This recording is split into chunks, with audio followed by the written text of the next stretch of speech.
A group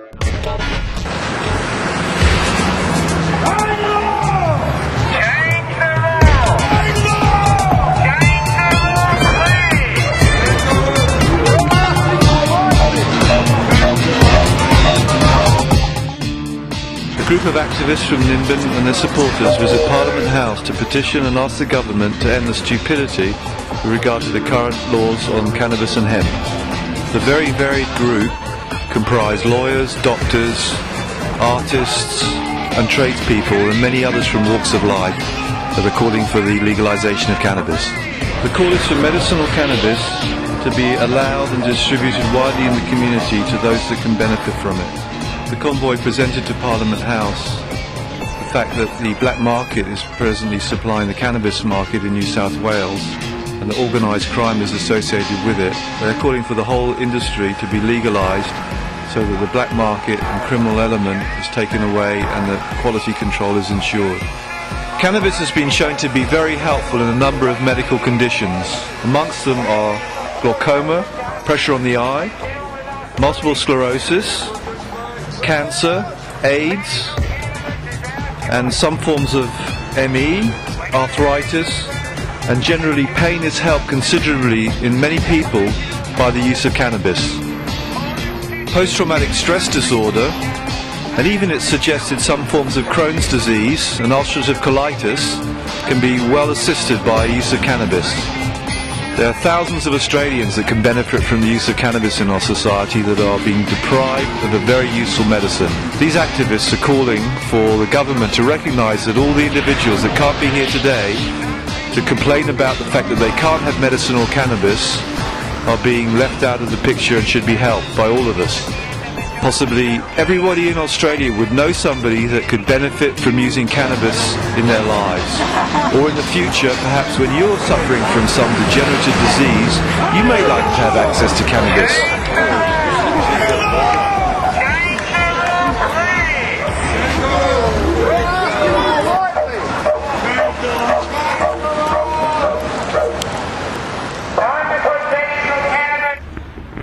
Basically, we're not presenting an argument here. We're just asking for the government to sign the paperwork like they're supposed to do, give us confirmation on the licence that's already been paid for, and basically just sign the paper. And that licence, is that something that's available that we can see on the internet or through your paperwork? How can we actually see what you're actually calling specifically for the government to do on the issue of granting that licence? And what's holding this whole issue back in New South Wales at the moment? Yeah, well, you can download the forms on the internet, no worries at all, to get the licence and everything. But under primary industries, you pay $500, $200 a year. You've got to pay for a 5-year or a 3-year licence, and there's about a $400 or $500 application fee. So this is to grow medicinal cannabis? It's to grow cannabis in New South Wales. And then you would be using that to make an oil or a tincture. What's the actual procedure by which people, would it be registered users? What are you calling for in terms of, let's say I have MS or ME, what would I be able to do today to push to get my cannabis so that I can relieve myself from my pain and suffering? Ask the government to sign the papers. So as soon as they sign that paperwork, the whole process can go into operation as far as you're concerned. You've got the whole industry behind you and you're ready to produce and to make it widely available to people. And would that be on prescription, or how would it go as far as you're concerned in New South Wales? Well, that'd be a lead-in thing, as the trials went through on it. But there's a $5.5 million facility that we're ready to build up in Kempsey. We're just waiting on government approval. We're waiting on them to sign the paperwork and say that I can grow. And what is specifically holding that back, do you think? Stupidity. As somebody who's suffering from ME or MS who wants to grow their own cannabis and wants to have the hydroponic plants or growing outside in their garden just for their own domestic use, and is that something that you're promoting? I think eventually we can't look after. My business plan shows there's about between 7 and 9 million people that need this medicine legally by the government's recommendations now. In Australia? In Australia alone. For me to, and other businesses to start up and look after them kind of people, as there's 200,000 or 300,000 cancer people coming every year, another 200,000 or 300,000 MS, all these people coming every year. You can't, one or two businesses or whatever can't look after them. Not as a cheap medicine. You know, if you want to make it a full-on pharmaceutical price, then people can get looked after. That's not my idea. You know, is that we can make this cheap. I know I can. And that's the idea, get it out to people cheap. And at the moment you're able to supply people with oil and tincture, is that correct? Yeah, an oil-based and an alcohol-based tincture, basically. And the oil-based tincture is something they can use internally and externally, is it? Yeah, you can, for sure. I don't recommend it externally, but for burns and that we do, because it has real good results on burns. It's too expensive, the government's made it too hard to get, they crack down on it harder than any other drugs. We see the other day there was another three of our highest up cops found with every drug possible in their system. Well, these are the people that are flying around in our cars. Our highest up police just got done for importing they're the biggest importers of drugs into our country, right? And it just got shown through the bus. And now they don't want anybody to look into it because it'll show that another 10 of them are involved, and they don't want people to go and get tested.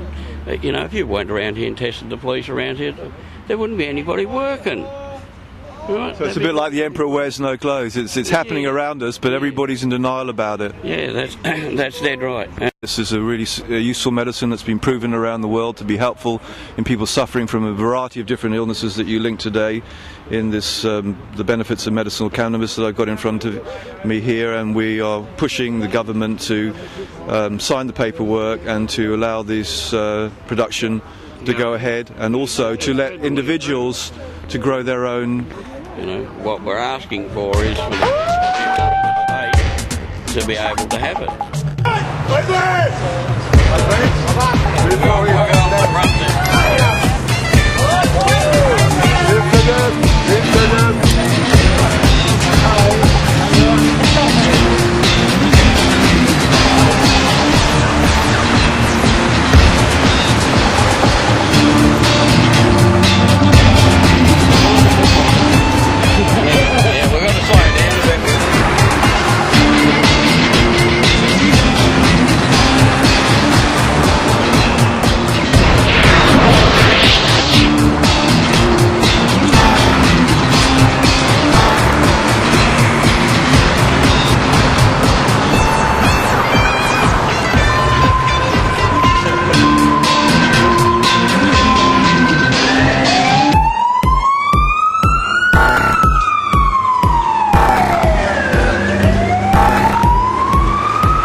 We're not hurting anyone, and the jails are filling up.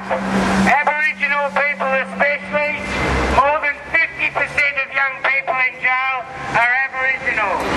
25% of adults in jail are Aboriginal. Let them choose their own medicine. Let us choose our own medicine. These cards, American and Canadian medical cannabis cards, that's what we'd like. 9 people had a look at it for us. Tony Bauer standing up at the end of the joint. He's got 300 patients using his tincture, which is... If pain and suffering can be alleviated by cannabis, what right as a society do we have to criminalise its medicinal use?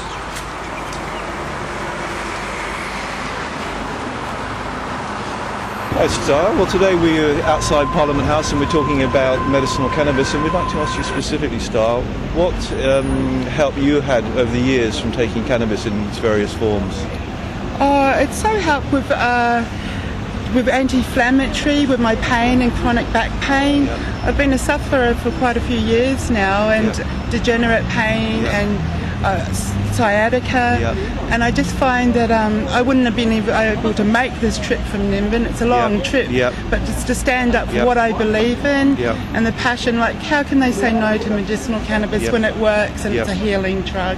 It's wrong. It should be decriminalised, and Yeah. I just know from my experience it's helped me get off different pharmaceuticals, and that's so much better for your liver and for your whole body. And up in Nimbin, I imagine there's, like elsewhere in Australia, there's a lot of organised crime associated with the production of cannabis. I know the other day in Sydney they had a bust where they had a lot of houses were raided. So it seems to me that the hydroponic industry supplies a lot of the market, and I'm not quite sure whether that's the healthiest way to take cannabis, because I've heard that there's some issues around hydroponic production as opposed to organic production. So what do you think it would be good to do in terms of growing your own cannabis, or growing your own organic cannabis, or Yeah, buying it in a farm, buying it like you do in America in a shop which sells medicinal cannabis? Well, it should be, it should be looked after, like what Tony is putting through tincture and medicinal cannabis and tinctures and oils, and that's what I believe in. It's not hydroponics. I mean, that's bad for you. Yeah. There's different other ways of having it also. Yeah. Vaporizing is better. Yeah. But definitely organic. But this is medicinal. This is for the people that are sick and dying and that need it. If you look at the statistics, I mean, tobacco kills so many people. Alcohol, where is cannabis wrong? If you look up, it doesn't kill you. I mean, we should Apparently have it's the killed choice. nobody. No, yes, exactly. That's it. In fact, there hasn't been one death from cannabis, according to the statistics and some of the clips I've seen. There hasn't actually been one fully attributed death to it. And you guys today have brought the whole issue to the head by saying, medicinal cannabis is helping in a whole lot of illnesses here, and you giving a testimonial star today that it's helped you tremendously with your illnesses, and that it's a complete breach of your human rights. I'm not trying to put words into your mouth. No, not at all. I mean, I'm here. I come to the Hemp Embassy volunteering for over, probably 8 years now, and I know deep down in my heart, and nobody can tell me that it doesn't work, because it just takes the pain away. I would have probably had to pop lots of pills, but no, I get to have tincture, so I'm very lucky. And if we could just share it with the world and people that are sick, it'll make a difference, And why is tobacco illegal? We could go into, they get taxed, 20,000 deaths in Australia Well, that's each year. it. There you go. That's the stuff that's killing. It's not weed, let it grow. It's free. And there are many other different uses that are being held back by the current state of the law in terms of its use for clothing, rope, paper. The whole hemp industry is being held back by the stupid nonsense around the illegality of it, in terms of what's it actually doing, and it's not actually causing any harm. In fact, the opposite, it's a healing herb, and you're giving a testimonial. Yes, well, it's omega-3. It helps you with but actually taking it into your body helps you in terms of relieving pain. Yeah, and it doesn't have to go through my lungs. Yeah, exactly. So a lot of people have been confused that you have to smoke cannabis to get the benefit of it, but as you guys today have told us a lot of uses in terms of oils and tinctures, liniments, and then vaporizing it, which doesn't give any toxic carcinogenic fumes. Yes, that's correct.